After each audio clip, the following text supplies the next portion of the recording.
بسم اللہ الرحمن الرحیم رب اعوذ بک من همزات الشیاطین واعوذ بک رب ان یحضرون رب زدنی علما رب اشرح لی صدری ویسر لی امری واحلل عقدۃ من لسانی یفقہوا قولی والسلام علی من اتبع الہدی۔ اللہ وحدہ لا شریک کی کتاب ہدایت قرآن مبین میں سے جو مختلف موضوعات اور عنوانات پر اللہ کی آیات بیان کرنے کا، ان کا مفہوم بیان کرنے کا جو سلسلہ ہے، تو اس میں جو ابتدائی جو موضوعات ہیں وہ طاغوت سے، کفار سے، مشرکین سے، منافقین سے، فاسقین اور مجرمین سے متعلق ہیں۔ تاریخ کے مختلف ادوار میں جو گزرے ہیں، جو ان کی نفسیات اور روش رہی ہے، جس کی بنیاد پر ہم نے اپنے آپ کو پرکھنا ہے اور وہ عادات، وہ رویے، وہ نفسیات، وہ اعمال، وہ عقائد نہیں رکھنے جو ان لوگوں کے تھے، کیونکہ یہ تباہ کرنے والے ہیں۔ اس سلسلہ میں جو پہلی اس سے ایک نشست حصہ اول ہو چکا ہے، وہ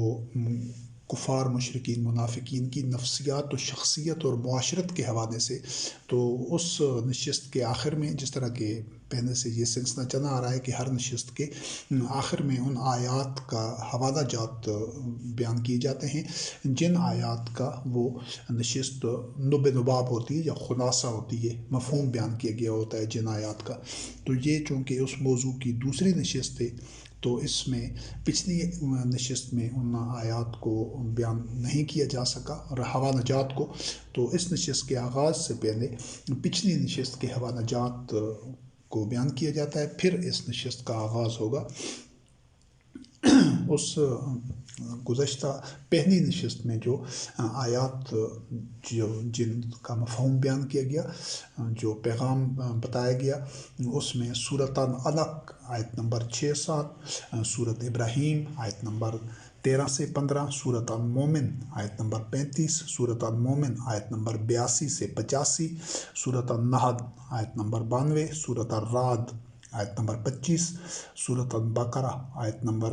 204-206، سورۃ محمد آیت نمبر 22 اور 23، سورۃ المومنون آیت نمبر 46 اور 47، سورۃ الاعراف آیت نمبر 146، سورۃ آل عمران آیت نمبر 105، سورۃ الروم آیت نمبر 31-32، سورۃ الانعام آیت نمبر 159، سورۃ المومنون آیت نمبر 52 سے 54، سورۃ المائدہ آیت نمبر 12 سے 14، سورۃ البقرہ آیت نمبر 36، سورۃ آل عمران آیت نمبر 103 اور سورۃ الحشر آیت نمبر 13 سے 14 تک کے مفاہیم اور ان کا لب لباب یا خلاصہ اس سے پہلی نشست میں تھا۔ تو جس طرح کہ اس نشست میں یہ اس چیز کو بیان کیا گیا کہ جو ہو سکتا ہے یہ موضوع، چونکہ یہ پوری انسانی تاریخ کے جو چیدہ ایک مختلف اقوام کے، مختلف ادوار کے جو مختلف رویے رہے ہیں، ان سب پر ایک طائرانہ نگاہ ہے، اور قرآن کریم سے ان آیات کو سامنے رکھا گیا، ان کا مطالعہ کیا گیا ہے۔ تو اس حوالے سے یہ کئی نشستیں ہوں گی، ہو سکتا ہے اسی موضوع پر 7، 8، 10 تک نشستیں ہو جائیں، یا اس سے بھی ہو سکتا ہے 1، 2 زیادہ ہو جائیں۔ آج اس جو دوسرا حصہ ہے، اس میں جو پہلی نشست میں وہ تھا حکمرانوں کی سطح پر، یا جو قوموں کے سرکردہ لوگ ہوتے ہیں، جو زعماء ہوتے ہیں، بڑے بڑے لوگ ہوتے ہیں، وہ لیڈرز کی صورت میں، تو ان کے متعلق تھا کہ وہ جو یا اجتماعی معاملات میں تھا۔ اب اس نشست میں ان لوگوں کا ذکر ہے کہ ایسا نہیں کہ صرف کفار، مشرکین، مجرمین، فاسقین، فاجر وہی لوگ ہوتے ہیں جو اقتدار میں ہوتے ہیں، جو اثر و رسوخ والے ہوتے ہیں، جو معاشروں کا نظام چلا رہے ہوتے ہیں۔ نہیں، ایسا نہیں ہے، بلکہ عوام الناس بھی یہ سب ایک ہی تھیلی کی چٹے بٹے ہوتے ہیں، جو ان کی سیادت و قیادت پر، جو ان کو اپنا سربراہ بناتے ہیں، تسلیم کرتے ہیں، ان کی اطاعت کرتے رہتے ہیں۔ یہ بھی ایک ہی حقیقت کے دو رخ ہوتے ہیں، ان میں کچھ فرق نہیں ہوتا، صرف یہ کہ یہ جو عوام الناس ہوتے ہیں، عوام کا نظام جو عقل و فکر سے کام نہیں لیتے اور طاغوت کے آگے سجدہ ریز رہتے ہیں، صرف یہ دوہرے عذاب میں ہوتے ہیں کہ یہ دنیا میں بھی ذلت اور خوف اور بدحالی میں رہتے ہیں، اور آخرت کا جہنم بھی ان کے لیے ہوتا ہے۔ لیکن جو یہ سرکردہ لوگ ہوتے ہیں، جو سرغنہ ہوتے ہیں، جو اکابر مجرمین ہوتے ہیں، جن کے پاس اختیارات اور دنیاوی وسائل اور یہ سارے مال و دولت اور اقتدار ہوتا ہے، یا لوگوں میں وہ بڑی ان کی ایک پرومیننٹ شخصیت ہوتی ہے، بڑے فیسلٹیز ہوتی ہیں ان کو، تو وہ لوگوں سے اپنی اطاعت کرا رہے ہوتے ہیں، تو وہ ان میں صرف یہ فرق ہوتا ہے، وہ دنیا میں من مرضی کر رہے ہوتے ہیں، عیاشی کر رہے ہوتے ہیں، اضطراب قلب ان میں بھی ہوتا ہے، اطمینان ان میں بھی نہیں ہوتا، خوف، بزدلی، وہ ساری چیزیں ان کے قلب میں وہی ہوتی ہیں جو ان کے جو کمزور بنے ہوتے ہیں، جو ان کے محکوم ہوتے ہیں، رعایا ہوتے ہیں، جو ان کے عبد بنے ہوتے ہیں، تو ان میں بھی یہی کیفیت ہے۔ قلبی کیفیت دونوں کی ایک ہی ہوتی ہے، قلبی کیفیت ایک ہی ہوتی ہے، صرف وہ جو فرق ہوتا ہے وہ ظاہری ہوتا ہے، ایک محروم ہوتے ہیں اور ایک کے پاس افراط ہوتا ہے، افراط زر اور مال دولت اور اختیارات ہوتے ہیں، اور دوسرے ان کے تابع ہوتے ہیں، لیکن دونوں جہنمی ہیں، کیونکہ دونوں کی اصلیت ہے کہ دونوں کے قلب میں ایک ہی چیز ہے۔ تو ان کو یہ جو پسے ہوئے ہوتے ہیں، محروم ہوتے ہیں، مظلوم بنے ہوتے ہیں، محکوم ہوتے ہیں، ان کو اگر موقع ملے، وسائل ملے، تو یہ شاید ان سے بھی سرکشی میں بڑھ جائیں۔ ایمان دونوں میں سے کسی کے قلب میں بھی نہیں ہوتا، اللہ وحدہ لا شریک پر ایمان، اس کی وحی کا اتباع دونوں میں سے کسی میں بھی نہیں ہوتا۔ تو اس نشست میں ان کو دیکھتے ہیں جو عباد الطاغوت ہوتے ہیں، جو طاغوت کی اطاعت کر رہے ہوتے ہیں، کمزور ہوتے ہیں۔ اس سلسلے میں جو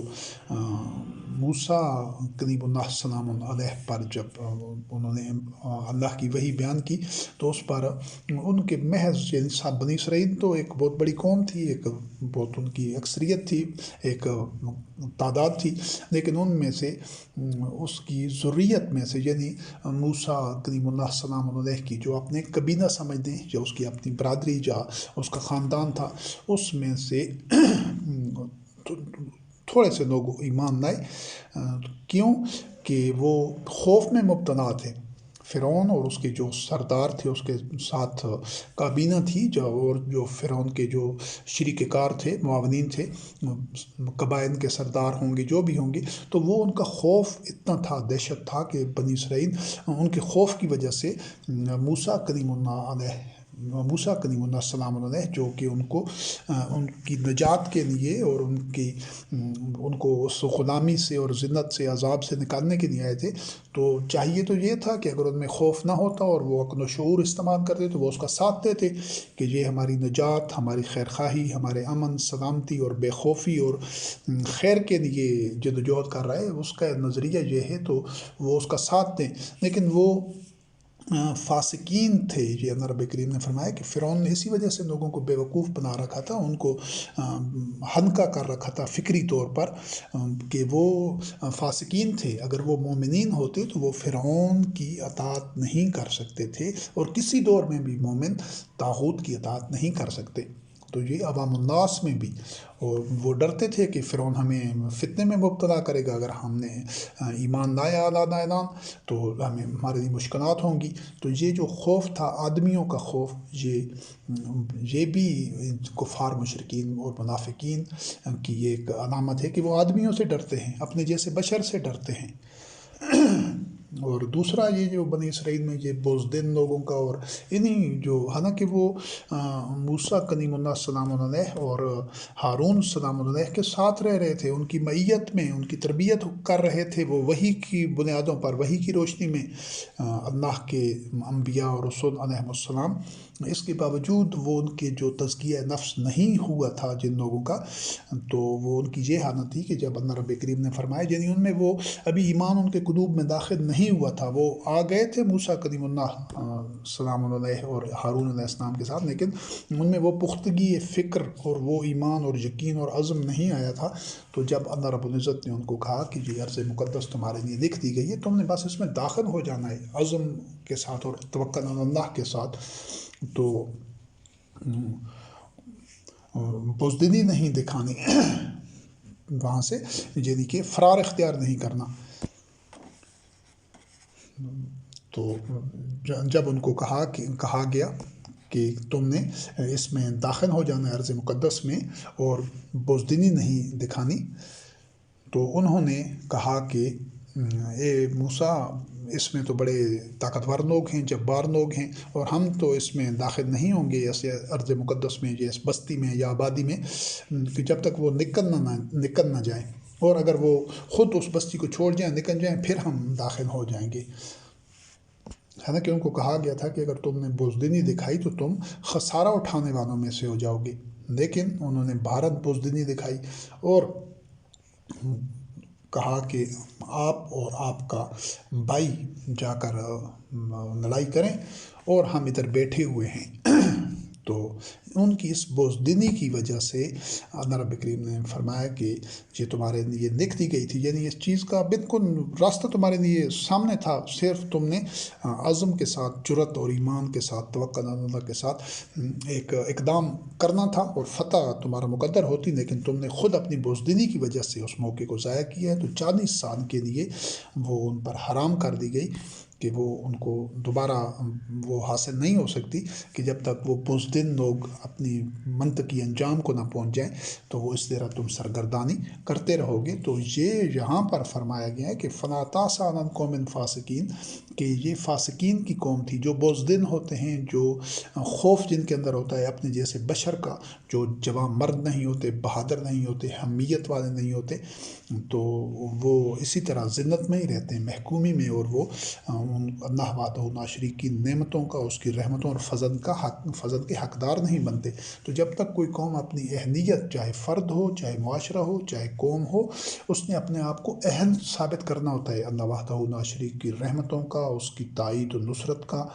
اس کے فضل کا، خیر کا، برکت کا، رزق کریم کا۔ جب وہ اہلیت ثابت کر دیتی ہے تو پھر وہ کریم رب تو دیر نہیں کرتا ہے۔ تو ہم الحمدللہ رب العالمین آپ کو یہی دعوت دے رہے ہیں کہ یہ طاغوت کے خوف سے نکلیں، اپنے اندر اللہ پر ایمان لائیں، اللہ کی آیات کا مطالعہ کریں عقل، فکر، شعور، تدبر سے، اور یہ جو طاغوت ہیں، چاہے وہ حکمرانوں کی صورت میں ہیں، چاہے مذہبی پیشواؤں کی صورت میں، چاہے وہ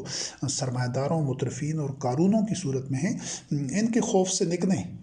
ان کے یہ آٹے میں نمک کے برابر بھی نہیں ہیں سارے، ان کو جائے پناہ کہیں نہیں ملے گی انشاءاللہ العزیز۔ صرف تھوڑے سے لوگ اس عزم کے ساتھ، یقین کے ساتھ، اللہ پر توکل کر کے اللہ کی آیات کو، قرآن کریم کو قلوب میں اتار کر پھر میدان میں آئیں، تو یہ نتائج ہوتے ہیں۔ بہادروں کو کیا ثمرات ملتے ہیں؟ اگر وہ بہادری کے ساتھ، عزم کے ساتھ، قوت کے ساتھ اللہ پر توکل کر کے داخل ہو جاتے تو فتح ان کے لیے لکھ دی گئی تھی، لیکن ان کا اپنا عمل تھا۔ اگر وہ ان کو فتح پاتے تو وہ بھی ان کے عمل کے نتیجے میں، اور جب محروم کر دیے گئے تو وہ ان کے عمل کی بنا کے اوپر۔ آپ نے اپنے اقدام کا، اپنے فیصلہ آپ نے خود کرنا ہے۔ اور ایک اور مقام پر دیکھیے کہ یہ جو کمزور اور مستضعفین اور بے بس بن کر رہنا ہے، ہاتھ پاؤں توڑ کر جانوروں کی سطح پر کیڑے مکوڑوں کی طرح رہنا ہے، یہ اس کا نتیجہ یقینی جہنم ہے۔ اگر آپ اقدام نہیں اٹھاتے، اللہ وحدہ لا شریک کی آیات آپ کے سامنے آ رہی ہیں، بار بار اس چیز کو ہر زاویے سے، ہر اینگل، ہر پہلو سے آپ کے سامنے بیان کیا جا رہا ہے۔ یہ اللہ کی آیات ہیں، یہ کسی فرد کی، کسی بشر کی، کسی آدمی کی بات نہیں ہے، یہ اس وحدہ لا شریک رب کی آیات ہیں، کلمات ہیں، اس کی سنت بیان کی جا رہی ہے جو غیر متبدل ہے۔ قومیں، افراد، معاشرے آتے رہتے ہیں، جاتے رہتے ہیں۔ اس فلک نے ایسے کئی مناظر دیکھے ہیں، کئی ان گنت قومیں آئی، اپنے منطقی انجام کو پہنچ گئی۔ تو آج آپ نے فیصلہ کرنا ہے کہ آپ اپنے لیے کیا انجام چنتے ہیں۔ یہ چناؤ کا معاملہ ہے۔ اللہ کی آیات آپ کے سامنے ہیں، جس طرح پہلے بھی مختلف اقوام کے سامنے آتی رہی ہیں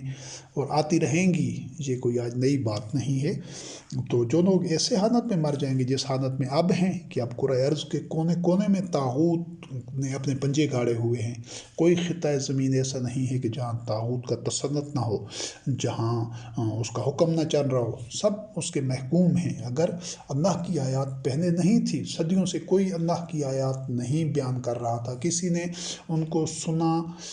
جانا، سوچا، سمجھا، تو وہ بھی ماننے کی حد تک، ایسے لوگ ایسا نہیں کہ نہیں تھے ماننے کی حد تک، جب کچھ نے مانا بھی تو ان کو کوئی راستہ نہیں ملا، وہ اس نتیجے پر وہ ایک عملی اقدام کے مرحلے تک نہیں پہنچ سکے، تو وہ تو جو گزر گئے گزشتگان وہ گزر گئے، ہمیں ان سے کچھ لینا دینا نہیں ہے کہ کس نے کیا کیا، ان کا عمل اللہ وحدہ لا شریک خوب بہتر جانتا ہے۔ تو آج نو انسانی کے سامنے جو اللہ کی آیات آ رہی ہیں تو انہوں نے اپنی تقدیر خود اپنے قلم سے لکھنی ہے، اپنے ہاتھ سے لکھنی ہے کہ یہ اپنے لیے کیا فیصلہ کرتے ہیں۔ تو اگر اس طرح کمزوری کی اور بے بسی کی اطاعت کرتے ہوئے اسی حالت میں ان پر موت آ گئی، تو اللہ رب کریم نے فرمایا کہ جن ملائکہ جن کی وفات کے وقت جن پر موت وارد ہوتی ہے وہ فوت ہو رہے ہوتے، تو ملائکہ ان کو ایسی صورت میں وہ مرتے ہیں کہ وہ اپنے نفسوں پر ظلم کر رہے ہوتے ہیں۔ اور یہ جو ظالمی انفسہم کے الفاظ ہیں، یہ وہ الفاظ ہیں کہ جو آدمی طاغوت اور ظلم کے معاشرے میں جی رہا ہو، ظلم کو برداشت کر رہا ہو، اس نے جو ظلم کو قبول کر لیا ہو اور وہ کوئی اقدام اٹھا سکتا ہو اور نہ اٹھا رہا ہو۔ کچھ لوگ تو ہیں بالکل ایسے بے بس ہیں جن کو اتنا علم صلاحیت اور اتنا بھی اختیار نہیں ہے، وہ روزگار کے معاملات میں پسے ہوئے ہیں، کچلے ہوئے ہیں، وہ چاہتے ہیں لیکن وہ کچھ کر نہیں سکتے۔ تو ان کا اللہ وحدہ لا شریک کے ساتھ معاملہ ہے کہ اللہ رب العزت وہ جس طرح گزر گئے، لیکن آج جب وہ اللہ کی آیات آ رہی ہیں تو وہ بھی اٹھ سکتے ہیں، وہ بھی حق کا ساتھ دے سکتے ہیں۔ اس کے لیے کوئی PhD ہونا یا کوئی ماسٹر ہونا ضروری نہیں ہے، یا کسی اعلیٰ عہدوں پر یا کوئی بہت بڑا سرمایہ ہونا۔ اس میں ایک تہی دست آدمی بھی، ایک جوتے مرمت کرنے والا، ایک ریڑھی لگانے والا، ایک کھوکھے پر بیٹھا ہوا آدمی، ایک مزدور آدمی جو گنتی بینچے کے ساتھ کام کر رہا ہے، وہ بھی اس جو اقامت دین کا یہ سفر ہے اس میں ہمارا شریک سفر بن سکتا ہے، الحمدللہ رب العالمین۔ اس کے لیے کسی رنگ، کسی نسل، کسی قوم، کسی سماجی حیثیت یا کسی فرقہ، کسی مذہب کی، کسی علاقہ کی کوئی قید نہیں ہے۔ تمام نوع انسانی کے لیے یہ ایک دعوت ہے، پیغام ہے، کیونکہ یہ اللہ کا کلام ہے اور اللہ کی مخلوق کے لیے ہے۔ تو ایسے لوگوں پر جب موت آتی ہے جو اپنے نفس پر ظلم کر رہے ہوتے ہیں، اور جو مکہ میں لوگ رہ رہے تھے جب محمد رسول اللہ علیہ السلام خاتم النبیین والذین آمنوا معہ رضوان اللہ علیہم جب مدینہ میں ایک سٹیٹ تشکیل دے رہے تھے اقامت دین کے لیے، ایک معاشرہ تشکیل دے رہے تھے، تو اس وقت جو مکہ کے لوگ تھے وہ اللہ رب کریم سے دعا کر رہے تھے، جن کو کوئی راستہ نہیں مل رہا تھا کہ وہ اس سٹیٹ میں چلے جائیں، اس مملکت میں جو مدینہ میں تشکیل دی جا رہی تھی، تو وہ یہی دعا کر رہے تھے کہ اے اللہ ہمیں اس بستی سے نکال جہاں کے رہنے والے ظالم ہیں۔ تو یہ ظالموں کی بستی میں رہنا، اس کو قبول کر لینا، اور اگر اختیارات اور مواقع ہوں اور پھر بھی اس بستی کو قبول کیے رہنا، مفادات سے چمٹا رہنا، تو ایسے لوگوں کا انجام جہنم ہے جو مستضعفین بن کر رہتے ہیں۔ تو ان سے ملائکہ پوچھتے ہیں کہ تم کس حال میں تھے جو ظالم، یہ اپنے نفس پر ظلم کرنا ہے، یہ اپنے نفس پر ظلم کرنا ہے۔ اب جو حالات ہیں ان حالات کو قبول کرنا، مفاہمت کرنا، ان میں نہ اٹھنا، تمام قرۂ ارض کے لوگ جتنے بھی یہ 8 ارب کے قریب آبادی ہے، جو بھی ان میں کچھ تو بچے ہیں، ناسمجھ ہیں، وہ الگ سے، لیکن جو بھی سمجھدار ہیں، بالغ ہیں، وہ سب کے سب اپنے نفس پر ظلم کر رہے ہیں، وہ اس کو قبول کیے ہوئے ہیں۔ تو جو ایسی حالت میں جس پر موت آئے گی اس کا جہنمی ہونا قطعاً کوئی اس میں ابہام یا شک شبہ نہیں ہے۔ تو وہ بھی یہی جواب دیں گے کہ ہم تو مستضعفین تھے، ہم تو کمزور تھے، ہم تو یہ کوئی صلاحیت یا اختیار یا کوئی وسائل ہمارے پاس نہیں تھے۔ تو پھر اللہ رب کریم نے فرمایا کہ پھر وہ کہیں گے ان سے کہ کیا اللہ کی زمین وسیع نہیں تھی کہ تم وہاں ہجرت کر جاتے؟ تو ان کا ٹھکانہ جہنم ہے، فاولئک مأواہم جہنم۔ اب یہ جو مکہ میں جن لوگوں کے لیے استثناء تھا، صرف ان لوگوں کے لیے استثناء تھا کہ وہ جہنمی نہیں تھے، یعنی وہ ظالم معاشرے میں بھی رہ رہے تھے، لیکن اللہ رب کریم نے ان کے لیے استثناء قرار دیا۔ پھر مومنین کو کہا کہ تم ان کو نکالو، تو وہ صرف وہ لوگ تھے جو مدینہ میں جا نہیں سکتے تھے، یعنی وہ بچے تھے، بوڑھے تھے، خواتین تھی کہ جن کے پاس ایسے اسباب، ایسی تدبیر، ایسا راستہ نہیں تھا، کیونکہ اس وقت کے ماحول اور واقعات میں جو اس طرح کی صورتحال تھی، اس میں ایک مشکل مرحلہ تھا کہ وہ مکہ سے جا کر مدینہ میں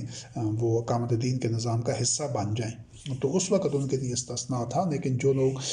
جا سکتے تھے، جن کو راستوں کا پتہ تھا، جن کو کوئی خطرہ نہیں تھا، اور وہ اسباب رکھتے تھے، وسائل رکھتے تھے کہ وہ وہاں پر چلے جائیں، اور وہ نہیں جا رہے تھے تو وہ جہنمی تھے۔ بے شک وہ نمازیں، روزے اور یہ احکام حلال حرام کی پابندی سب کچھ کر رہے تھے، لیکن وہ صرف اس وجہ سے کہ وہ اقامت الدین کے جو سٹرکچر تھا، جو ڈھانچہ تھا، اس کے ساتھ شامل نہیں ہو رہے تھے، اس کو تقویت نہیں دے رہے تھے، بلکہ وہ مطمئن تھے ظالموں کی بستی میں رہنے میں، یعنی اپنے نفس پر ظلم کرنے پر وہ اسے کمپرومائز کیے ہوئے تھے، سمجھوتا کیے ہوئے تھے۔ تو وہ ایک مقام پر تو کہا گیا محمد رسول اللہ علیہ السلام کو کہ تمہاری ان کے ساتھ کوئی ولایت ہی نہیں ہے، پھر یہاں پر کہا گیا کہ اس طرح مستضعفین بن کر زندگی گزارنا، تو یہ تو جہنم میں اس کا حتمی اور قطعی نتیجہ۔ تو آج ہم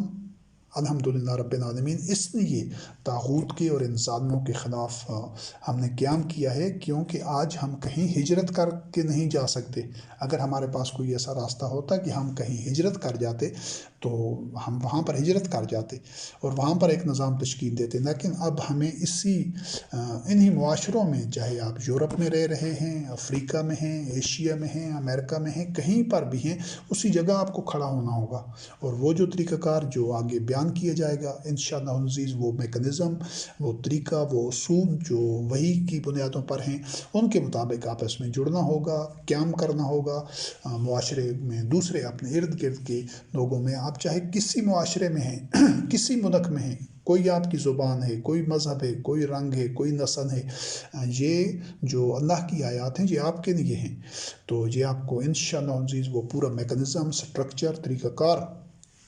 آپ تک پہنچایا جائے گا انشاءاللہ بفضل اللہ، بنصر اللہ، کہ آپ اس کو اسی جگہ پر رہتے ہوئے، کہیں آپ کوئی بھی نہیں جا سکتا، سارا طاغوتی، پورا گلوب پر طاغوتی تسلط ہے، قبضہ ہے، تو اسی جگہ پر رہتے ہوئے، انہی حالات میں، اسی شہر، اسی گلی، اسی محلے میں رہتے ہوئے آپ نے الہکم، الہ واحد کی دعوت کو قبول کرنا ہوگا، اور اعلان کرنا ہوگا کہ میں اس طاغوتی نظام سے بیزار ہوں، اور میں اللہ ہی وحدہ لا شریک کو اپنا الہ مانتا ہوں، اور میں اول المسلمین، میں پہلا مسلمان ہوں جو وحی کا اتباع کرنے کے لیے میں آغاز کر چکا ہوں۔ پھر آپ کے ساتھ دوسرے بھائی جڑتے جائیں گے، ویسے تو پورے گلوب پر انشاءاللہ جتنے مومنین ہوں گے وہ سب ایک اولی الامر کی اطاعت کر رہے ہوں گے، ایک اولی الامر کی انہوں نے بیعت کی ہوگی۔ تو یہ ایک سلسلہ آگے جو ہم آگے بڑھتے جائیں گے مختلف موضوعات پر، تو یہ سارا میکنزم، سارا طریقہ کار، سارے مراحل آسان فہم زبان میں آپ کے سامنے آتے جائیں گے انشاءاللہ العزیز۔ تو یہ جہنم ان لوگوں کے لیے یقینی ہے، بے شک وہ کعبے میں جا کر مر جائیں، بیت اللہ میں، مسجد میں مر جائیں، ساری عمر رو رو کر، چیخ چیخ کر، چلا چلا کر وہ دعائیں کرتے رہیں، بڑی نمازیں پڑھتے رہیں، روزے رکھتے رہیں، لیکن وہ قیام کرنے کی پوزیشن میں ہیں، طاغوت کے خلاف اٹھ سکتے ہیں، اب ان کو موقع بھی ملا ہے اور وہ نہیں اٹھتے، تو پھر وہ یقیناً جہنمی ہیں، کیونکہ وہ اپنے نفس پر ظلم کر رہے ہیں ظالمین کے معاشرے میں رہ کر۔ اور یہ جو مجرمین، فاسقین، فاجر اور یہ لوگ ہوتے ہیں، تو ان کی جو اندر اضطراب ہوتا ہے، ان کے اندر نفاق ہوتا ہے، خوف اور بے یقینی ہوتی ہے، تو اسی وجہ سے اللہ رب کریم نے فرمایا کہ ایمان والو، یہود و نصارہ سے جو ہے کہ ان کو ولایت نہ کرو، ان سے دوستی نہ بناؤ، ان کو اولیاء نہ بناؤ، یہ بعض آپس میں ایک دوسرے کے ولی ہیں، دوست ہیں، دم ساز ہیں، تو تم میں سے جو بھی ان کے ساتھ ولایت کا رشتہ رکھے گا وہ انہی میں سے ہوگا، اور اللہ ظالمین کو ہدایت نہیں کرتا۔ تو وہ جو اسلام کے، جو اتباع وحی کے نظام کے مخالف ہوتے ہیں، جن کے قلوب میں مرض ہوتا ہے، تو وہ ڈرتے ہیں، بزدل ہوتے ہیں، وہ کوشش کرتے ہیں کہ ہم پر کوئی مصیبت نہ آ جائے، یعنی وہ خوف اور اضطراب، یہ منافقین کی جو خاص طور پر یہ نفسیات تھی کہ وہ انہی کی طرف یہود و نصارہ کی طرف جاتے تھے، اور کہ ایسا نہ ہو کہ ہم کسی مشکل میں پھنس جائیں تاکہ ہمیں ان سے کوئی تحفظ مل سکے۔ وہ اس لیے انہوں نے ادھر مومنین کے ساتھ بھی آ جاتے تھے، اور منافقین سے بھی انہوں نے تعلقات جوڑے ہوئے تھے، خفیہ ان کی تعلقات اور سرگرمیاں ان کے ساتھ بھی تھیں، ان کے ساتھ بھی ان کے یارانے تھے۔ تو کیوں تھے؟ اس وجہ سے کہ ان میں خوف تھا، ان میں بے یقینی اور اضطراب تھا، ان کو اللہ پر کامل یقین نہیں تھا۔ یہ جتنے اب لوگ ہوتے ہیں معاشرے میں، یہ کہتے ہیں یار ہم یہ بڑوں سے کس طرح تعلق توڑ دیں، کس طرح ان کے خلاف ہو جائیں، یہ ہماری کہیں نہ کہیں مدد کریں گے، جو کسی مالی طور پر یا سماجی طور پر یا قانونی معاملات میں یہ ہمارے کام آئیں گے۔ اسی وجہ سے وہ ان کا، یا جو مذہبی پیشوا ہیں کہ یہ ہمارے جنازہ پڑھائیں گے، نکاح پڑھائیں گے اور ہمارے معاملات کر رہے ہیں، جمعہ پڑھائیں گے، یہ اس طرح کی یہ جو لالچ ہوتی ہے، خوف ہوتا ہے، بے یقینی ہوتی ہے، تو اس بنیاد پر یہ ان کے ساتھ جڑے رہتے ہیں۔ یا جو اثر و رسوخ والے ہیں یا پیسے والے جو حکمران ہمیں مطلب اپنے حکومتی مشینری کے ساتھ ہمارے لیے مشکلات پیدا کرتے ہیں، یہ خوف ہوتے ہیں جو منافقین اور بزدل لوگوں میں ہوتے ہیں، جن کا اللہ پر ایمان نہیں ہوتا۔ جن کا اللہ پر ایمان ہوتا ہے ان کے قلوب سے سارے خوف رفع ہو جاتے ہیں۔ اور آج بھی ہر بندہ اپنے قلب میں دیکھ سکتا ہے کہ اگر وہ ڈر رہا ہے اس طرح معاشرے کے اپنے جیسے افراد میں سے، تو اس کو یقین ہونا چاہیے، اس کو سمجھ جانا چاہیے کہ اللہ کا خوف اس کے قلب میں نہیں ہے۔ جس کے قلب میں اللہ وحدہ لا شریک کا خوف آ جاتا ہے، وہ کسی بشر سے ڈر سکتا ہی نہیں، ممکن ہی نہیں۔ یہ دونوں خوف اکٹھے نہیں ہو سکتے۔ جب جس کے سامنے اللہ وحدہ لا شریک کی کبریائی ہو، اس کی عظمت ہو، تو وہ اس کے سامنے بندے حقیر ہوتے ہیں۔ تمام بشر اس کے نظر میں کوئی اہمیت نہیں رکھتے، کیونکہ اس کی نگاہ اللہ وحدہ لا شریک کی کبریائی پر لگ چکی ہوتی ہے۔ تو یہ منافقین جس طرح اس طرح ڈرتے تھے، آج بھی جو لوگ اس طرح کے مختلف خوفوں میں رہیں گے کہ یہ مجھے نوکری سے نکال دے گا، یہ میرے لیے یہ پرابلم کر سکتا ہے، یہ مسائل پیدا کر سکتا ہے، وہ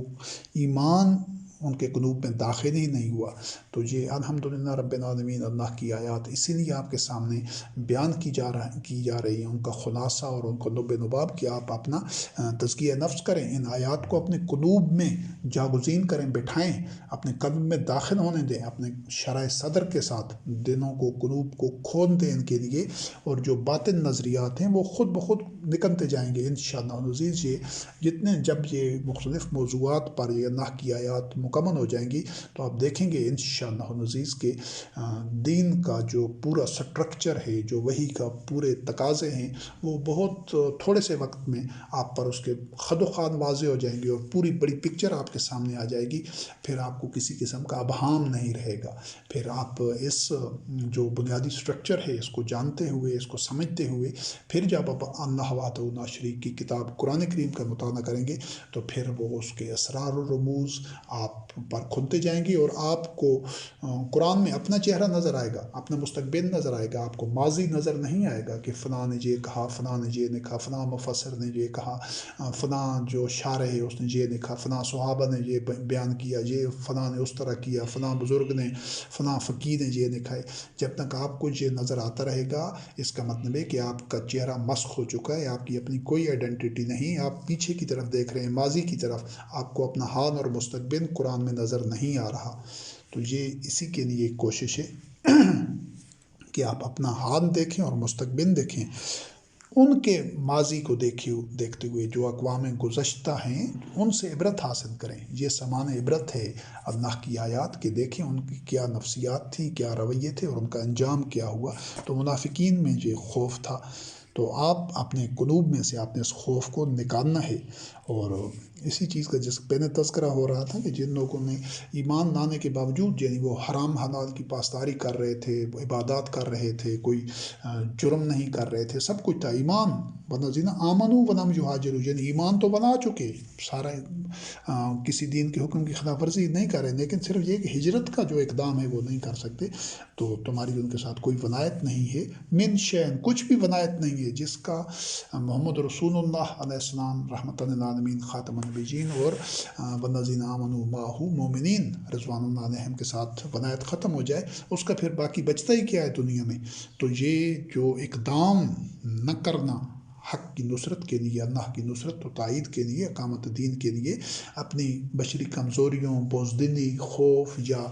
مادی مفادات سے چمٹ کر کہ یہ میری زمین ہے یا جائیداد ہے یا میرے جو عزیز و اقارب ہیں یا خاندان ہے یا مال مویشی یا کوئی بھی بزنس ہے، اس کی بنیاد پر ان مفادات کی وجہ سے زمین میں جو کے ساتھ جو چپ کر ہے، اس کے آگے پھر وزن میں ایک حوالہ آ رہا ہے قرآن کریم کا آخر میں جو آج کی نشست میں بیان کیا جائے گا، تو وہ ان کی اس وقت تو محمد رسول اللہ علیہ السلام خاتم النبیین اور مومنین کے ساتھ ولایت ہی ختم ہو رہی تھی، ان کا پھر کچھ بچنا ہی نہیں تھا، جس طرح پہلے ذکر ہو چکا ہے وہ جہنم میں تھے سیدھے، تو جہاں ان کی عبادات، ایمان، نمازیں وغیرہ ان کو کچھ بچا نہیں سکتی تھی جہنم میں جانے سے اور ولایت ختم ہونے سے۔ تو اور اگر من شین حتیٰ جو حاجرو، اور اگر پھر وہ ایسے لوگ تھے کہ وہ مسلمانوں سے، اللہ رب کریم نے مومنین سے کہا ہے کہ ولایت تو ختم ہو جاتی کہ اگر وہ جان بوجھ کر باوجود استطاعت کے ہجرت نہ کرتے، لیکن اگر ایسے تھے جو کمزور تھے کہ جو خود وہاں سے نہیں نکل سکتے تھے ظالموں کی بستی سے، مکہ میں سے، تو اللہ رب کریم نے فرمایا کہ اگر وہ تم سے نصرت اور تعاون اور مدد طلب کریں تو پھر تم نے دین میں ان کی نصرت کرنی ہے، تاکہ وہ اس جبر کے ماحول میں، ایک ظلم کے ماحول میں اور ایک شر پر مبنی معاشرے سے ان کو نکالو۔ ہاں اگر یہ کہ کوئی کہیں وہ ایسی جگہ پر ہیں جہاں پر تمہارا کسی قوم کے ساتھ کوئی معاہدہ ہوا ہے کہ تم وہاں پر کوئی ان کے معاملات میں دخل اندازی نہیں کرو گے، تو اس صورت میں وہ اس سے استثناء ہے، ایسی صورت میں، اور اللہ کو جو کچھ تم کرتے ہو اس کا علم ہے۔ اور یہ جو کافر ہیں یہ ایک دوسرے کے دوست ہوتے ہیں، اور اگر مومنین کو کہا گیا کہ تم ایسا نہیں کرو گے، یعنی جو لوگ تم سے اللہ کے دین کے لیے نصرت طلب کریں گے وہ بے بس ہوں گے، بے چارے ہوں گے، ان کو کوئی حل نہیں مل رہا ہوگا، اور وہ تم سے نصرت طلب کریں کہ تم سے تعاون طلب کریں، تو تم نے ایسا کرنا ہے، اور اگر تم ایسا نہیں کرو گے تو پھر زمین میں فتنہ ہوگا، فساد ہوگا، فی الارض فساد کبیر۔ یہ اس ابھی آج قرآن ارض پر جو فساد پھیلا ہوا ہے، یہ طاغوتی عناصر، یہ جو طاغوت ہیں، اقوام ہیں جو دنیا کے معاملات سارے چلا رہی ہیں، جو ترقی یافتہ ممالک ہیں، یہ جو سیکورٹی کونسل کے ممبرز ہیں اور یہ جو ویٹو پاورز ہیں، یہ سارے ممالک اور ان کے ساتھ دیگر جو بڑے بڑے مجرم بدمعاش قومیں ہیں، بدمعاش ممالک ہیں جو فساد پھیلا رہے ہیں، تو وہ اس سرکشی اور فساد کی بہت بڑی وجہ کہ یہ جو اپنے آپ کو مسلمان کہتے ہیں، وہ 50 کے قریب ممالک ہیں، وہ چونکہ منافق ہیں، وہ تو خود طاغوت کی جوتیاں چاٹ رہے ہیں، تو اگر یہ صرف حق پر، سچ پر اور وحی کے اتباع پر آ جائیں تو ان کو کچھ بھی نہ کہیں، لیکن یہ آپس میں ایک دوسرے کے ساتھ اس طرح وہی کا اتباع کرتے ہوئے جڑ جائیں اور ایک دوسرے کی اسی طرح نصرت کریں، جو کمزور ہیں، پسماندہ اقوام ہیں، جو ٹھوکریں کھا رہے ہیں، جو حالات کے رحم و کرم پر ہیں، تو یہ صرف آپس میں جڑ کر اپنے وہ جس طرح پہلی نشست میں اس کا تذکرہ ہو چکا ہے، آپس میں جڑ جائیں تو یہ طاغوت کے آپ کہہ سکتے ہیں کہ اس کو منطقی انجام تک پہنچا دیں گے، طاغوت کو اتنا بے بس کر دیں گے کہ طاغوت شکست کھا جائے گا۔ لیکن یہ اسی وجہ سے طاغوت اتنی سرکشی میں بڑا ہوا ہے کہ یہ خود انہوں نے سمجھوتا کیا ہوا ہے، یہ خود اس جرم کا ارتکاب کر رہے ہیں، یہ خود طاغوت کے بندے بنے ہوئے ہیں۔ اگر یہ خود طاغوت کی جو سرپرستی ہے، آدمی طاغوت کی، یہ چھوڑ دیں اور یہ اللہ پر توکل کریں تو یہ اس کو اپنے منطقی انجام تک پہنچانے کے قابل ہیں، اتنے وسائل اور اتنی صلاحیتیں اور اتنی افرادی قوت اللہ رب کریم نے مسلمانوں کو دی ہوئی ہے، لیکن چونکہ خود یہ مشرک بن چکے ہیں، یہ خود عبد الطاغوت بن چکے ہیں، یہ اللہ کا دین وہی خود چھوڑ چکے ہیں، تو اس وجہ سے یہ طاغوت کی جو غلامی میں اور ذلت میں اور عذاب میں اس وجہ سے مبتلا ہیں۔ اور اللہ رب کریم نے فرمایا کہ یہ جو چونکہ یہ حکمران طبقہ، خصوصاً عوام تو پھر حکمران کے پیچھے چلتے ہیں، یا عوام حکمرانوں کے آگے ان کے پیچھے چلتے ہیں، یا پھر مذہبی پیشواؤں کے، تو یہ جو کفار کو جو یہ پہلے جس طرح تعارف میں کہا جو چکا ہے کہ یہ جو جہاں پر بھی یہ یہود و نصارہ کا یا مشرکین کا یا کفار کا ذکر ہو تو یہ فوراً نہ سمجھا کریں کہ یہ ان کفار کی بات ہو رہی ہے یا ان یہود و نصارہ کی جس میں بھی وہ نفسیات ہیں، جس کی بھی جو بھی ان جیسا عمل کر رہا ہے وہی آج کا یہود و نصارہ ہیں، وہی آج کے طاغوت ہیں، وہی آج کے مشرکین کفار اور منافقین ہیں۔ قرآن کریم آپ کو یہی شعور دیتا ہے۔ ماضی کے قصے کہانیاں سمجھ کر قرآن کریم کو نہ پڑھیں، یہ کوئی داستانے یا افسانے نہیں ہے، ماضی کی کوئی یہ تاریخ کی کتاب نہیں ہے، یہ ہدایت کی کتاب ہے۔ قرآن کریم کو تاریخ کی کتاب پڑھ کر یا سمجھ کر نہیں پڑھنا، یہ آپ کو آج کے کفار، مشرکین، منافقین اور آج کے یہود و نصارہ، آج کے مجرمین، آج کے فاسقین سے متعارف کرا رہا ہے۔ عقل، فکر اور شعور اور بصیرت اور تدبر سے کام لیں تو آج کے منافقین کو، یہود و نصارہ کو پہچانیں، اس چیز کو نظر انداز کر دیں کہ اس نے ٹوپی پہنی ہوئی ہے، اس نے داڑھی رکھی ہوئی یا اس نے کس اپنے آپ کو کیا کہہ رہا ہے۔ اگر وہ کوئی بھی نام دے رہا ہو، اس کے عمل سے اس کو پرکھیں تو پھر آپ پر حقیقت آشکارا ہوگی۔ تو اس وقت بھی جو اس دور میں جو لوگ تھے منافقین، وہ کفار کو اپنا اولیاء اور سرپرست بناتے تھے، ولی بناتے تھے، مومنین کو چھوڑ کر۔ تو وہ پہلے جس طرح تذکرہ ہو چکا ہے کہ یہ ان کے پاس عزت ڈھونڈتے تھے۔ اللہ رب کریم نے فرمایا کہ فَإِنَّ الْعِزَّةَ لِلَّهِ جَمِيعًا، ساری عزت تو، غلبہ، قوت، اقتدار تو اللہ کے لیے ہے۔ اگر آپ کو اللہ وحدہ لا شریک کے بیان کردہ اقدار پر، احکام پر اور اس کی جو اللہ وحدہ لا شریک کی ذات ہے اس پر ایمان آ جائے گا تو پھر آپ کو عزت اور قوت کا سرچشمہ صرف اللہ وحدہ لا شریک اور اس کا بتایا ہوا راستہ نظر آئے گا کہ اس راستے کو نہیں چھوڑنا، ایک قدم بھی اس سے ہٹ کر نہیں اٹھانا ایک لمحے کے لیے بھی، تو پھر ساری قوت، ساری عزت وَلِلَّهِ الْعِزَّةُ جَمِيعًا، یہ تو اللہ رب کریم نے بیان کر دیا ہے۔ اور ایک اور مقام پر فَلِلَّهِ الْعِزَّةُ وَلِرَسُولِهِ وَالْمُؤْمِنِينَ، تو عزت تو اللہ، رسول اور مومنین کے لیے ہے، لیکن جو آج کے دور میں جو ان کے پاس عزت ڈھونڈ رہے ہیں یہی منافقین ہیں۔ آج کے منافقین کو پہچانیں، یہ جو جتنے حکمران ہیں، خاص طور پر سرکردہ لوگ ہیں، جو ہر معاملے میں ان کی طرف دیکھتے ہیں، ان کی اطاعت کرتے ہیں اور اپنے اقتدار اور اختیارات اور اپنے یہ جو سہولیات ہیں، جو یہ عیاشیاں کر رہے ہیں، ان کے تحفظ کے لیے بھی انہی کی طرف رخ کرتے ہیں، انہی ممالک کی طرف، انہی کے حکمرانوں کی طرف۔ تو یہی آج کے منافقین ہیں۔ پھر ایک اور حوالے میں کہ جب منافقین کا اور بنیادی جو فرق تھا منافقین میں اور مومنین میں یہ ہے کہ جو مومنین تھے، جو محمد رسول اللہ علیہ السلام خاتم النبیین کے متبعین رضوان اللہ علیہم تھے، وہ صرف اور صرف وحی کا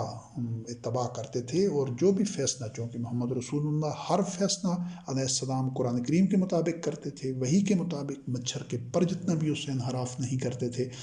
ہر معاملہ زندگی کا، چاہے وہ معیشت ہو، معاشرت ہو، چاہے وہ عدل و قسط ہو یا قاضی کا محکمہ ہو یا اخلاقیات ہوں، جو بھی، یا باہمی تنازعات ہوں، جو بھی معاملہ ہو، وہ قرآن کریم کی روشنی میں وحی کی بنیاد پر کرتے تھے۔ اور منافقین اسی وحی سے زبان سے انکار بھی نہیں کرتے تھے، لیکن وحی کا اتباع بھی نہیں کرنا چاہتے تھے اور نہیں کر رہے تھے۔ تو اسی وجہ سے وہ محمد رسول اللہ علیہ السلام کے پاس اپنے معاملات لانے سے کتراتے تھے، اور وہ چاہتے تھے کہ ہمارے، چونکہ ان کے سرپرست وہ کفار تھے، یہود و نصارہ تھے، تو وہ چاہتے تھے کہ ہم اپنے معاملات ان کی طرف لے جائیں۔ اور ساتھ اس الزام باطل میں بھی، اس غلط فہمی میں بھی مبتلا تھے کہ ہم تو اللہ پر ایمان لائے ہیں، اور جو کچھ قرآن کریم نازل ہو رہا ہے، ہمارا قرآن کریم پر ایمان ہے، جیسے پہلے جو وحی نازل ہوئی ہماری اس پر بھی ایمان ہے، لیکن چاہتے کیا تھے کہ یتحاکموا الی الطاغوت، کہ ہم طاغوت کی حاکمیت کو قبول کریں۔ حالانکہ اللہ رب کریم نے تو منع کیا ہے، حکم دیا ہے کہ طاغوت سے کفر اختیار کرنا ہے۔ فمن یکفر بالطاغوت ویؤمن باللہ، اللہ پر ایمان لایا ہی تب جا سکتا ہے جب پہلے طاغوت سے کفر اختیار کیے جائے۔ اور شیطان تو چاہتا تھا کہ ان کو دور کی گمراہی میں ڈال دے، یعنی وہ چاہے وہ ان کے اندر کا نفسیات کا جو شیطان تھا، یا وہ جو ان کے سرغنے تھے، وہ جو شیاطین تھے جن کے وہ ان کے سرپرست تھے، وہی جو اکابر مجرمین تھے یہود و نصارہ میں اور کفار میں، جن کی طرف یہ رجوع کرتے تھے، یعنی ان کا اپنا جو قلب میں ان کے شیطانی اور منفی وسوسے تھے، جو جاگزین تھے، انہوں نے جڑیں ان کے قلوب کے اندر تھیں وہ بھی ان کو انہی طاغوت کی طرف لے جانے کے لیے کہتے تھے، اور وہ جو ان کے سرغن طاغوت تھے جو کہ اصل میں شیاطین محسوس بے کرنے تھے، وہ بھی ان کو اپنی طرف ہی بناتے تھے کہ ان کو گمراہ ہی رہیں، جو ہمارے قابو میں ہی رہیں۔ تو اس کے بعد یہ جو اللہ رب کریم نے فرمایا کہ یہ حالانکہ ان کے سامنے ہدایت بیان ہو چکی تھی، یہ بھی انہی منافقین کا ذکر ہے کہ جو الٹے پاؤں پھیر جاتے تھے دین سے، حالانکہ ان کے سامنے ہدایت بیان ہو چکی تھی، تو شیطان نے ہی ان کی نگاہ میں جو ان کا عمل مزین کیا ہوا تھا، ان کو ڈھیل دی ہوئی تھی کہ وہ یہ اس حد تک چلے جاتے تھے کہ جن لوگوں پر اللہ نے جو قرآن کریم نازل کیا ہے، جن لوگوں پر وہ ناگوار گزرتا تھا، یعنی کہ جو اعلان کافر تھے، مشرک تھے اور یہود و نصارہ میں سے تھے، ان لوگوں کے بارے میں ان کو کہتے تھے یہ منافقین کہ ہم بعض معاملات میں تمہاری اطاعت کریں گے، اور اللہ وحدہ لا شریک، یہ وہ خفیہ طور پر یہ سازشیں اور پلاننگ کرتے تھے کہ ہم مسلمانوں کے ساتھ جاتے ہیں۔ یہ پہلے اور بھی مختلف مقامات پر اس کا تذکرہ ہے کہ وہ جب مومنین کے پاس جاتے تھے تو کہتے تھے کہ ہم بھی ایمان لائے ہیں، منافقین، اور جب ان کے پاس شیاطین کے پاس اپنے سرغنوں اور اپنے جو ان کے آقا تھے ان کے پاس جاتے تھے تو وہ کہتے تھے ہم تو مسلمانوں کے ساتھ مذاق کر رہے ہیں، ہم تو تمہارے ساتھ ہیں۔ یہ وہ دو رخی اور منافقت کی جو ان کی ایک روش تھی۔ تو اللہ رب کریم تو ان کو اسرار رموز کو اور ان کی خفیہ سرگرمیوں کو جانتا تھا۔ تو اس کیفیت میں، اور آج یہ بھی یہی کر رہے ہیں کہ یہ جتنے حکمران ہیں، جو دوسرے سیاستدان ہیں، جو مختلف ممالک کے، جو خصوصاً اگر بات کریں جو مسلمان قوم کے جو اکثریتی آبادی والے ممالک ہیں، ان کے حکمران تو وہ لوگوں کو تو یہی کہتے ہیں کہ ہم اسلام کے لیے اور اسلام کے مطابق اور اس طرح یہ اپنے ملک و قوم کے مفاد کے لیے یہ پالیسیاں، یہ آئین، یہ ساری جو نظام ہیں ان کے لیے چلا رہے ہیں، لیکن اصل میں ان کی جو ساز باز ہے، یہ گٹھ جوڑ ہے ان شیاطین کی، حکمرانوں کی، یہ انہیں طاغوت جو ان کے سرپرست ہیں، جو عالمی معاملات چلا رہے ہیں، ان کے ساتھ ہے۔ تو یہ بھی منافقت ایک روش کا نام ہے۔ یہ چیز نہ دیکھیں گے یہ اس زمانے کے منافق ایسا کر رہے تھے یا کس طور کے، وہ اس روش کو دیکھیں جس طرح آج بھی نفسیات وہی ہیں ان کی۔ تو جب ایسے لوگوں پر موت آتی ہے، ملائکہ آتے ہیں، تو پھر ان کے وہ چہروں پر مارتے ہیں اور ان کی پشتوں پر مارتے ہیں کہ تم اس چیز کا اتباع کر رہے تھے کہ جو اللہ کے غضب کا، غصے کا، اور اللہ کو وہ چیز ناگوار تھی، اور تم اللہ کی جو رضا ہے جو کہ وہی کے اتباع میں تھی وہ تمہیں ناگوار تھی، اسی وجہ سے تم جہنمی ہو، اور اسی وجہ سے وہ ملائکہ ان کو جہنم میں گھسیٹ کر لے جائیں گے، اور ان کے وہ اعمال ضائع ہو جائیں گے جو وہ بظاہر اعمال کر رہے تھے، جو عبادات وغیرہ۔ آج بھی یہ جتنے مسلمان حکمران ہیں ممالک، مسلمان اکثریت والے ممالک کے، یہ تو کوئی عبادات وغیرہ سے یا دین اسلام سے یا قرآن سے یا انبیاء علیہ السلام یا آخرت پر ایمان سے یا کتابوں پر یا ملائکہ پر انکار تو نہیں کرتے، لیکن ان کی یہ روش ہے جو منافقین والی کہ یہ یہود و نصارہ کی طرف، یہ جو آج کے طاغوت ہیں ان کی طرف جو رجوع کرتے ہیں، آج کے جو مشرکین ہیں، جو کفار ہیں، جو سرکش طاغوت ہیں، ان کی اطاعت یہ کرتے ہیں، ان کے ساتھ ان کی ساز باز ہوتی ہے۔ ان کا یہی عمل ان کو بھی جہنم میں لے جائے گا، اور جو ان کی اطاعت پر مطمئن رہیں گے ان کو بھی جہنم میں لے جائے گا۔ تو اسی کا حوالہ قرآن مجید کی دیگر آیات میں بھی ہے کہ جو اللہ رب کریم نے فرمایا ان کو دیکھا ہے جو ایسی قوم سے دوستی کے رشتے گانٹتے ہیں، جوڑتے ہیں کہ جن پر اللہ کا غضب ہوا ہے۔ تو یہ جو منافقین ہیں، یہ نہ مومنین کو بتایا جا رہا ہے کہ یہ نہ تم سے ہیں اور نہ ان میں سے ہیں، یعنی یہ تو جو دو رخی پالیسی کے حامل لوگ ہوتے ہیں، ظاہراً ادھر باطن طور پر ادھر، تو یہ کسی میں سے کسی کے بھی ساتھ نہیں ہوتے۔ ایک کافر ہے، وہ اللہ اعلان کافر ہے تو پتہ ہوتا ہے کہ یہ اس کا یہ موقف ہے، یہ اس کا نظریہ زندگی ہے، یہ اس کا عمل ہے، لیکن یہ جو منافق اسی لیے بدتر ہے اور اسی وجہ سے جہنم کے نچلے درجے میں جانے والے ہوتے ہیں کہ یہ نہ ادھر کے ہوتے ہیں نہ ادھر کے ہوتے ہیں، اور یہ جھوٹے قسمیں اٹھاتے ہیں کہ ہم، حالانکہ ان کو پتہ ہوتا ہے کہ وہ صدق کے ساتھ، سچائی کے ساتھ ایک طرف نہیں ہیں، اور انہی کو اللہ رب کریم نے حزب الشیطان کہا ہے۔ آج جو کلمہ گو قوم ہے، جو مسلمان قوم ہیں، ان کے جو خاص طور پر حکمران ہیں، جو سربراہان مملکت ہیں، جو ان کے قانون ساز ہیں، جو سارے معاملات اور سارے ملکی معاملات چلا رہے ہیں، سارا پالیسیاں بنا رہے ہیں، وہ حزب الشیطان ہیں۔ اب جو ان کی اطاعت میں رہیں گے، ان کو کوئی ابہام نہیں ہونا چاہیے کہ وہ شیطان کی اطاعت کر رہے ہیں، کیونکہ وہ جب شیطان کی جماعت ہے، جو شیطان کی جماعت کی اطاعت کرتا ہے، وہ ایسے لوگوں کے نہ ان کے کام، ان کی نمازیں یا انفاق یا جو دیگر عبادات کرتے تھے منافقین، نہ ان کے کام آئے نہ ان لوگوں کے کام آئیں گے۔ انجام دونوں کا ایک ہوگا۔ ناموں سے کچھ فرق نہیں پڑتا، یا کس دور میں یہ کام ہو رہا تھا، اس جرم کی نوعیت کو دیکھنا ہوتا ہے کہ وہ جرم کیا تھا۔ وہ چاہے کوئی قوم